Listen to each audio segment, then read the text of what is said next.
میں تمہیں اجازت دیتا ہوں تم چلے جاؤ.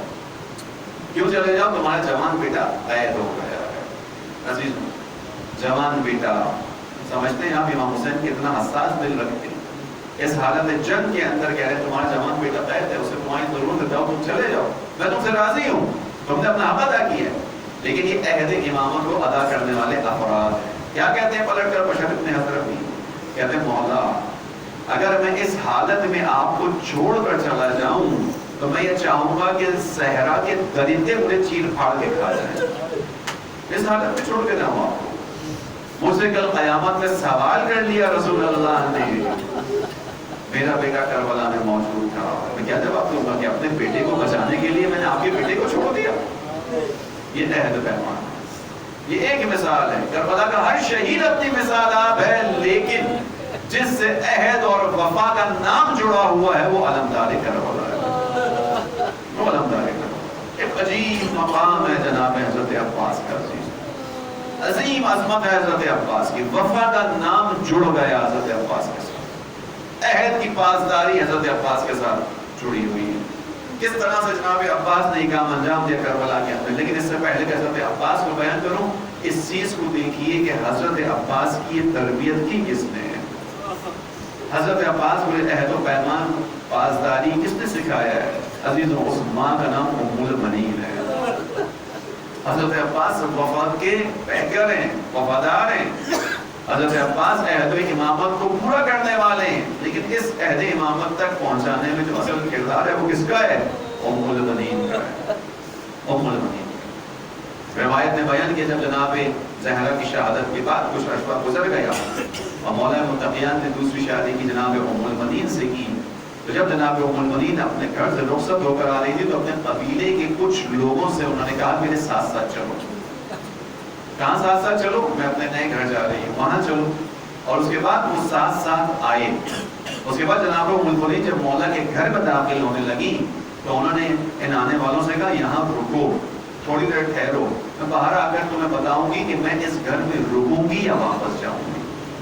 لوگوں کو تعجب ہوا، یہ کیسی بات ہے؟ یہ شادی کر کے آئی ہیں، رخصت ہو کے آئی ہیں، مولا متقیان کا گھر ہے، اور یہ ہم سے کہتی ہے یہ ٹھہرو یا میں تمہارے ساتھ چلوں گی یا آگے بتاؤں گی رکوں گی یہاں پہ. تھوڑی دیر گزرتی ہے اور آنے کے بعد جناب ام المنین ان سے کہتی ہیں تم لوگ جاؤ میں اس گھر میں رکوں گی.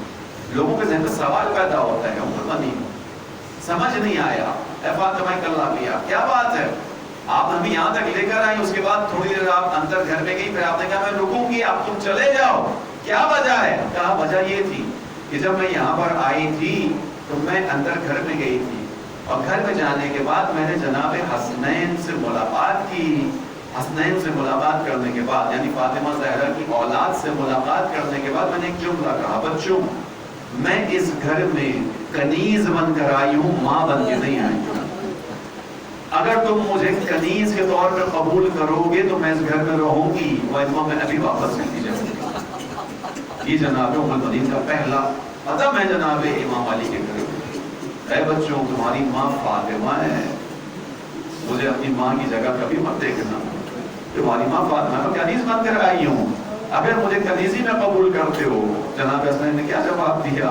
کہا یہ گھر آپ کا گھر ہے، آپ نے گھر میں تشریف لے کر آئی ہیں. اس کے بعد جناب ام المنین نے اپنے قبیلے والوں سے کہا واپس چلے جاؤ، مجھے قبول کر لیا گیا ہے. علی نے ایک ایسی ماں ہے جس نے اس طرح سے قدم رکھا ہے اس گھر کے اندر. اس ماں نے پھر علی مرتضیٰ کو دیکھا تھا کہ علی مرتضیٰ راتوں کو اٹھ اٹھ کے خدا سے دعا کرتے تھے بارے الہ مجھے ایک ایسا بیٹا عطا کر دے جو کربلا کے اندر میری نمائندگی کرے گا، جو کربلا میں میری جانب میں جنگ کرے گا، جو کربلا میں رسول اللہ کے بیٹے پر اپنی جان قربان کرے گا. عزیزوں یہ وہ مناظر ہیں جو آپ نے تاریخ کے اندر سنے ہیں، پڑھے ہیں. مختصر کر کے بیان کر رہا ہوں جناب ام المنین کے حوالے سے اور حضرت عباس کے حوالے سے. اب جناب ام المنین کا کردار کیا ہے، اس بیٹی کی تربیت کیسے کرتی ہیں جس کو علی نے دعاؤں میں مانگا ہو. جناب ام المنین اٹھتے بیٹھتے ہوئے اس بیٹے کو کہتی ہیں بیٹا عباس کبھی اپنے آپ کو حسن حسین کے برابر مت سمجھنا. بیٹا تمہیں علی نے دعاؤں میں مانگا تھا، بیٹا تم علی کی دعا ہو، لیکن علی نے تمہیں کربلا کے لیے مانگا ہے. عباس دیکھو کربلا کے اندر اپنے آپ کو قربان کر دینا. عزیز و مراحل بھی یاد ہیں کہ جب یہ مولا متقیان کا آخری وقت تھا اور یہ مولا متقیان نے تمام لوگوں کو جمع کیا تھا، سب کو امام حسن کی سرپرستی میں دیا تھا، حضرت عباس ایک کونے میں کھڑے ہوئے تھے۔ اس کے بعد جب یہ مراحل گزر گئے تھے، مولا نے حضرت عباس کو بلایا تھا، مولا حسین کو بلایا تھا، اور بلانے کے بعد حضرت عباس سے یہی جملے کہے تھے، عباس کربلا کے اندر اس چیز کا خیال رکھنا، حسین رسول کا بیٹا ہے، تم علی کے بیٹے ہو، تمہارے ہوتے ہوئے رسول کے بیٹے پر کوئی آنچ نہ آئے۔ علی بس اس انداز میں عباس علمدار کی تربیت ہوئی ہے، اس انداز میں عباس علمدار کربلا کے میدان میں پہنچے ہیں۔ وفا کا جذبہ ہے، عہد و پیمان کی پاسداری کا خیال ہے۔ بابا نے عہد لیا تھا، میری ماں نے مجھ سے عہد لیا ہے، میں وفادار بن کر آیا ہوں۔ عزیز و مراحل آ گئے کہ مولا عباس کو علمداری نصیب ہوئی، اب مولا کے لشکر کے علمبردار ہیں حضرت عباس۔ اب جب کبھی بھی مولا جنگ کے لیے جانا چاہتے ہیں، مولا حسین کا ایک جواب ہوتا ہے، اے عباس انت صاحب اللواء، عباس تو میرے پرچم کے علمبردار ہو، عباس میرے پرچم کے علمبردار ہو۔ عزیزو ایک ایک کر کے ایک ایک شہید جاتا گیا، کربلا کے اندر شہادت کا درجہ پاتا چلا گیا۔ حضرت عباس آخری وقت میں دوبارہ مولا کے پاس آئے، مولا نے وہی جملہ کہا، عباس انت صاحب اللواء، عباس تو میرے پرچم کے علمبردار ہو۔ ایک نگاہ علمدار کربلا نے خیمے میں ڈالی، ایک نگاہ علمدار کربلا نے کٹے ہوئے لاشوں کے اوپر ڈالی، ایک جملہ کہا، مولا وہ لشکر کہا جس کا میں علمبردار تھا، یعنی اب نہ قاسم بچے، نہ اکبر بچے، نہ اون و محمد بچے، سب کے سب ایک ایک کر کے شہید ہو گئے۔ یہاں پر حضرت عباس نے کہا، مولا اب میرا دل جو ہے وہ کم ہو چکا ہے، اب میرا دم گھٹنے لگا ہے، مولا اب اس زندگی سے میں تنگ آ چکا ہوں، مجھے جانے کی اجازت دے دیجئے۔ عزیزو اسی اثناء میں خیموں سے آواز بلند ہوئی، الاتش الاتش، چچا پانی کی طلب ہے۔ عزیزو حضرت عباس کو گویا ایک بہانہ مل گیا ہو۔ مولا حسین نے کہا، عباس جاؤ، اگر جانا چاہتے ہو بچوں کے لیے پانی کا اہتمام کر دو۔ بس عزیزو حضرت عباس آئے، سکینہ کو جمع کیا، سکینہ سے کہا، سکینہ مشکیزے کو لا دو، وہ مشکیزہ جو سوکھا ہوا ہے۔ عزیزو اب توجہ سے سنیے گا، حضرت سکینہ نے بچوں کو جمع کیا، بچوں آؤ میرا چچا پانی لینے جا رہا ہے، پورے مان سے بچوں کو جمع کیا ہے۔ عزیزو بچوں کی کیفیت کیا ہے؟ مقصد بیان کر رہا ہے، پیاس کی وہ کیفیت ہے کہ بچے جس خیمے میں پانی رکھا گیا تھا، اب جب پانی لایا جاتا تھا اور خیمے میں رکھا جاتا تھا تو کچھ پانی زمین پر گر جاتا تھا۔ بچے اتنے پیاسے ہیں، اس خیمے میں جاتے ہیں، زمین کو ہٹاتے ہیں، جہاں تھوڑی سی نمی محسوس ہوتی ہے اپنے خشک لبوں کو، اپنی گردن کو اس نمی میں رکھ دیتے ہیں۔ اس پیاس کے عالم میں جب سکینہ نے کہا، بچوں آؤ میرا چچا پانی لینے جا رہا ہے، تو بچے کس امید پر آئے ہوں گے؟ بس عزیز و مولا عباس نے مشکیزے کو لیا، نہر کی جانب روانہ ہو گئے۔ تاریخ نے بیان کیا، اپنی سواری کو نہر میں ڈال دیا اور زمین پر اترے، مشکیزے کو بھر لیا اور اس کے بعد واپس پلٹے ہیں۔ اب جب واپس پلٹ کر آتے ہیں، عزیزوں کسی میں مجال نہیں آگے سے حملہ کر سکے، دائیں بائیں چھپ کر حملہ کیا جانے لگا۔ ایک ایسا وقت بھی آ گیا کہ جب ایک ظالم نے وار کیا، علمدار کربلا کا دایاں بازو قلم ہو گیا، مگر مولا عباس کی ابھی ہمت باقی تھی، مشکیزے کو بائیں بازو میں لے لیا، جملہ کہا، تم میرا دایاں بازو بھی قلم کر دو، تب بھی میں اپنے دین کی حمایت سے پیچھے نہ ہٹوں گا، کیونکہ میں نے عہد و پیمان کیا ہے اور ایسے محمد کی نسبت عہد و پیمان ہے۔ بس عزیز و مولا آگے بڑھتے ہیں، یہ قاتل وار کرتا ہے، بایاں بازو بھی قلم ہو جاتا ہے، مشکیزے کو سینے سے لگا دیتے ہیں، اپنی سواری کو آگے بڑھاتے رہتے ہیں۔ دشمن سمجھ جاتا ہے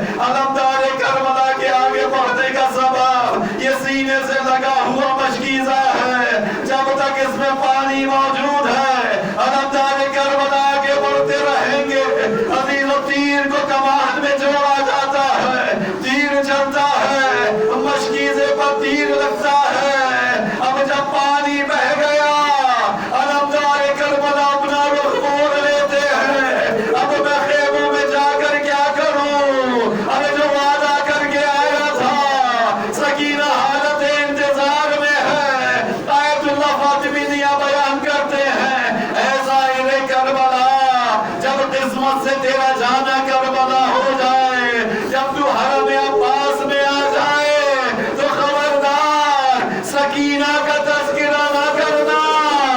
ارے یہ غیرت مند عباس ہے جو اپنی بھتیجی سے وعدہ کر کے آیا تھا مگر وعدہ پورا نہ کر سکا۔ اجرکم اللہ۔ عزیزوں ام المنین کا بیٹا وہ واپس پلٹ گیا، عزیزوں وہ مرحلہ بھی آ گیا، اب علمدار کربلا کے بازو نہیں ہے۔ خود تصور کیجئے گا جو فوج کا سپاہ سالار ہو، جس کی فوج کے سپاہیوں نے دشمنوں کو تہہ دیو کیا ہو، اس کو جب پھر بازوؤں کے دیکھا ہوگا دشمن کی فوج نے کتنے حملے کیے ہوں گے۔ اسی لیے تاریخ کربلا میں دو شہداء کے لیے ایک جملہ استعمال کیا، فَقَتَلُوهُ عِرْبًا عِرْبًا، انہیں اتنا مارا گیا، اتنی ضربیں لگائی گئی، فَقَتَلُوهُ عِرْبًا عِرْبًا، کہ انہیں ٹکڑے ٹکڑے کر دیا گیا۔ یا علمدار کربلا کے لیے آیا ہے، یا حسین کے جواب علی اکبر کے لیے۔ اجرکم اللہ۔ عزیزوں اب یا علمدار کربلا ان بازوؤں کے سواری پر ہے، تیر چلنا شروع ہوئے، اسی اثنا میں ایک تیر آتا ہے، علمدار کربلا کی آنکھ میں لگ جاتا ہے۔ اللہ اللہ۔ عزیزوں آنکھ کی تکلیف سے آپ سب واقف ہیں، ذرا سی مشکل ہو ہم رک کر اپنی آنکھ میں آنے والی خاک کو نکالتے ہیں مگر اپنے ہاتھوں سے یہ کام لیتے ہیں۔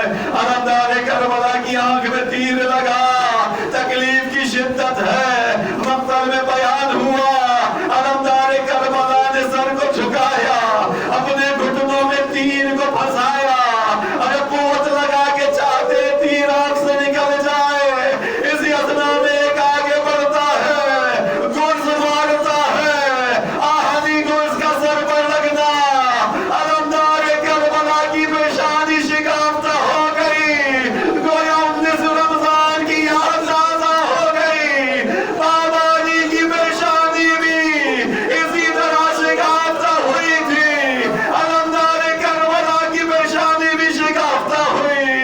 عزیزوں علمدار کربلا سے سنبھلا نہ گیا، آواز دی السلام علیک یا مولا، علیک منی السلام، اے میرے مولا میرا سلام قبول کیجئے۔ عزیزوں علمدار کربلا سواری سے زمین پر آئے مگر اتنا تو سوچو خدا کے لیے جو بلندی سے گرتا ہے، ارے ہاتھوں سے سہارا لے لیتا ہے۔ ام المنین کا یہ لال کیسے زمین پر گرا ہوگا؟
حي منقلب ينقلب ماتم مسلم.